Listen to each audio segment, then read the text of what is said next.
अयमेव सततं श्रियः पतिर्देवेषु अयमेव दुष्टदैत्यान्तकस्तु गोविन्द गोविन्द गोविन्द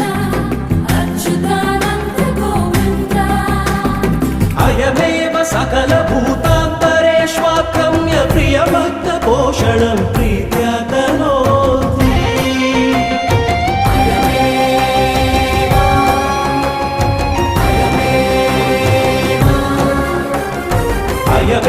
अयमेव